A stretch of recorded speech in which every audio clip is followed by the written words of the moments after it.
Hey everyone, welcome back to the channel. I want you to try and figure out what point I'm trying to make as I show you these cards from the last two generations. So not Scarlet and Violet, but Sword and Shield and Sun and Moon. And we'll get into Scarlet and Violet shortly. See if you can figure out the point I'm trying to make. So let's rewind back two generations of Pokemon back to Sun and Moon. I'm just going to run through the top chase cards, the top four that is. And I want you to pay particular attention to what generation they're from as I put that down the bottom. So the main chase card from the whole Sun and Moon era is from Team Up, which is Latias and Latios. Have a look at the generation sitting at the bottom. The second most expensive chase card from the whole Sun and Moon era, which is from Burning Shadows, is Charizard GX. Again, look at the generation that Pokemon come from. The third most expensive card is another Charizard GX. Rather than being Rainbow, though, it is the Shiny, and it's from Hidden Fates. Again, what generation do we have? And the fourth most expensive chase card is Gengar and Mimikyu, also from Team Up. So two of the four most expensive cards, believe it or not, are from Team Up, the most expensive booster box from the era. And again, look at what generation that Pokemon is from. As we fast forward to Sword and Shield, which only seems like yesterday, really, doesn't it? Again, look at the top four chase cards, the main one being Umbreon from Evolving Skies, and look at the generation it's from. The second most expensive chase card, which is the Rayquaza, also from Evolving Skies. Look at the generation it's from. The third most expensive chase card from the whole Sword and Shield era, which is Lost Origins Giratina. Again, look at the generation it's from. And the fourth most expensive card, Blaziken from Chilling Reign. Again, look at the generation that it's from. Now, it's funny. There's a little bit of a coincidence there. Two of the top four most expensive chase cards from the whole Sword and Shield era are from Evolving Skies, and two of the top four most expensive chase cards from the whole Sun and Moon era are from Team Up, the two most expensive booster boxes from their respective eras. So what does it tell you about booster box price? This is a separate topic, but booster box price and the correlation to chase cards and the most expensive chase cards from the era seems to go hand in hand, doesn't it?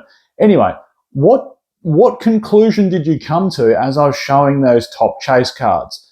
The chase card and the generation. What it tells me is the last few generations of Pokemon cards, including X and Y, including before that during Black and White, when we look at the top chase cards from an era, what we get stuck on is the fact that the most expensive chase cards are from the early generation of Pokemon, Gen 1, 2, 3, and 4. And of course, it's fan favorites like Umbreon, Rayquaza, Charizard, the Blaziken from Chilling Reign, Gengar, like Mew. All those cards that are just fan favorites just continue to be chase cards.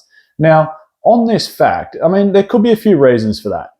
Maybe the collecting side and the collecting side that is willing to pay big dollars for Pokemon cards are maybe people like myself and you guys that probably watch my videos that have, maybe some more disposable income and grew up in those generations. However, what's really, really interesting, which maybe some people have noticed, and maybe people haven't noticed, but so far throughout Scarlet and Violet era, a fair few of the chase cards are actually from the latest generation or later generations. Yes, okay, albeit we still have Pokemon from Gen 1, like look at, of course, and I'm not trying to skip that point. We have Magikarp from Paldea Evolved. We have the Mew from Paldean Fates. We have Charizard from Paldean Fates. We have, of course, 151, which has a heap of chase cards in it, which there's no option of having any other generation because they're all Generation 1. They're all the original 151. However, when we look at a lot of other sets, okay, look at Twilight Masquerade. The main chase card, which is also the most expensive chase card from the whole Scarlet and Violet era, is the Greninja. Now, that card, although it's retracting a little bit, and I said for a long time, I don't think it can hold on. And a lot of people said that. Like, I think it's going to retract to a more stable level, particularly as more supply hits the market, but it's still, by a long shot, the most expensive card from the whole Scarlet and Violet era. That is a Gen 6 Pokemon Greninja. And yes, we could argue, okay, it was, one of Ash's, most used and favorite Pokemon, and therefore it's a fan favorite, which it is. It's shown up in surveys and other things. But look at some of the other top chase cards. If we go to Paradox Rift, for argument's sake, the top chase card is Roaring Moon, which is a Gen 9 Pokemon. That's awesome. If we go to, what's the latest set? Shrouded Fable, which still I think they're having supply issues with Elite Trainer boxes. And how do you pronounce it? Pheasantipity, at a guess, as the top Pokemon chase card inside that set. It is also a Gen 9 Pokemon. If we look at Temporal Forces, which is a really, really nice Pokemon card set, which of course coincides nicely with Paradox Rift, the main chase card is also a Gen 9 Pokemon, Raging Bolt. So what does it tell us? And what does it mean for investing? And why is this happening? So I think this is really, really good for the hobby as a whole, both from a collecting side and an investing side. I think what it tells us is, with the rise of the Nintendo Switch and the popularity of the Scarlet and Violet Pokemon game, this new generation, Generation 9 of Pokemon, has been introduced so widely to such a huge new audience and a new group of kids that a lot of these, I suppose, Dragon type, Rare type, Gen 9 Pokemon are becoming quite popular. And I think it's a nice balance. It's this nice fusion between the old and the new. Now, I have said a few times, I think they've missed a few tricks so far throughout Scarlet and Violet with investing a few more, or injecting, I should say, a few more Gen 2, 3, and 4 Pokemon into the sets, which could have made them even stronger. But having said that, I really like the blend they've got between that old school 151 and all these new Pokemon.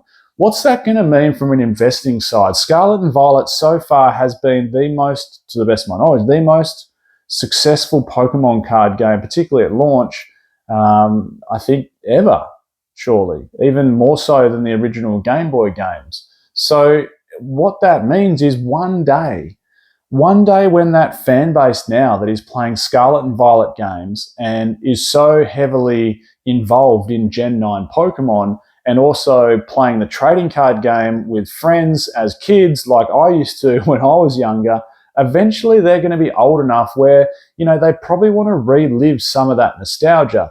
And it goes in waves. Like, I know people, and I've chatted to heaps of people inside the Pokemon card world that is maybe in their mid-20s and sort of grew up in that Diamond and Pearl era, and going back to sets like, Diamond and Pearl, Stormfront, etc., holds more nostalgia and importance to them than going back to sets like Sky Ridge or even, Jungle and Fossil, because they didn't grow up with those Pokemon. So that's a point that I think we all need to take into account, especially if we're planning on holding booster boxes for a long period of time. Like, if you're planning on holding for 2 or 3 years, this whole conversation probably doesn't even matter from an investing standpoint. But if you're planning on holding for 10 plus years, which is like realistically the number one rule when it comes to Pokemon cards, particularly when we're looking at sealed product, because it's getting older, it's getting rarer, it's getting more scarce, there's less supply in the market, so therefore it becomes a collectible in its own right, and people want to rip it to still chase cards. So if you're going down that path and using that rule, then this is an important conversation, because what it means is you're getting this culmination of both original Gen 1 Pokemon coupled with this new generation that's growing up in Gen 9, and you get this nice little mix when it comes to maybe future box prices and future opening for people. I see this actually being a real positive. Now, I wish some of these Pokemon held more value, and who knows, we could get blown out of the water with some of these latest sets. Like Surging Sparks looks phenomenal, and I've done a video on that, and I can't wait to see, well, the Lissia just come out, the Special Illustration Rare Lissia, that looks phenomenal. I can't wait to see the rest of the set. But, we could get overshadowed with this new generation Scarlet and Violet of heaps more cards from Gen 2, 3, and 4. Like, what happens if we get the Eevee set and we're full of, we've got Umbreons, Sylveons, Leafeons, Glaceons, etc. And what if we get this Team Rocket return set where we're getting, Team Rocket Scyther, Team Rocket Snorlax, and again, we're overshadowed where the whole generation is taken up with the top 10 hits from the whole generation from early Pokemon. That could well happen. But at the moment, it's nice to see some Gen 9 modern Pokemon getting a little bit of spotlight as some of the top chase cards or the top chase card from a set. Now, before I round out the video, the sponsor of today's video is Shiny. It is just one guy working on this app. He's been coding it for ages and ages. He's been 15 years of coding experience and has made an absolutely stunning app. If you want to head over to the the Google Play Store or the Apple Store to download the app, that would be appreciated. It's really easy. As you can see on the screen here, it's 360 views of the cards. You can add your whole single collection. It's got price tracking for your whole collection. You can add sealed product in as well. It's not just Pokemon, it's other sets as well. You can also add in graded cards like PSA and CGC and say what grade you got on them. It's a fantastic app. It's smooth, it's clean, it's easy to use. I'll leave the link in the description of the video if you want to download it. Anyway, to finalize the whole video, it's, like I was saying, a really nice culmination of the old and the new.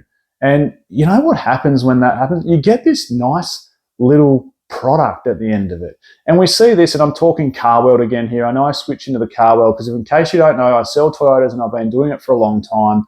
Don't hate on car salesmen, but we see it with some of the new products that come out. Like we've got an all-new Land Cruiser Prado about to hit showrooms, and I think you already have it in the United States, which the majority of my viewers are from, but we're about to get it down here in Australia. And it's this real culmination between the old and the new. And it's like this retro throwback. And, customers seem to be pre-ordering this car like crazy. I don't know how it goes in America. I don't know if it's a huge brand, the Land Cruiser Prado. But it's massive in Australia. It's a really popular car. The Toyota Land Cruiser badge, it's etched in Toyota's history of a lot of our, industrial projects that we've done over the year, and that is the car that's seen us through. So it's going to be a huge car. Point is, though, when you fuse together the old and the new, like we have with Gen 1 Pokemon and Gen 9 Pokemon, we get this really, really nice result where it both caters to the old and the new. And that's the whole idea behind doing retro throwbacks on cars. You cater to both the old and the new. And that could well be something that happens with this whole Scarlet and Violet era. I think that's a cap that, someone hasn't, or a lens that someone hasn't looked at this era yet, I suppose, under. So anyway, tell me your thoughts down below. What do you think? I'm Michael, this is Poke Yours, and I'll catch everyone next time.